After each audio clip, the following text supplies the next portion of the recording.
Social media influencer అశ్షు Reddy పెళ్లి చేసుకోబోతోంది. ఇన్స్టాలో తన ఎంగేజ్మెంట్ ఫోటోలను అశ్షు రెడ్డి షేర్ చేసింది.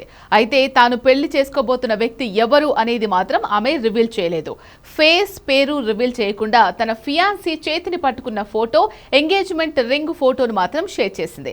హనీ ట్రాప్ ఆరోపణలు ఎదుర్కొంటున్న అశ్షు రెడ్డి ఇలా సడన్ గా పెళ్లి అప్డేట్ ఇవ్వడం ఇప్పుడు ఆసక్తిగా మారింది. తన కొడుకును మోసం చేశారంటూ ధర్మేంద్ర తండ్రి ఇచ్చిన ఫిర్యాదుతో అశ్షు రెడ్డి మీద కేసు నమోదైంది.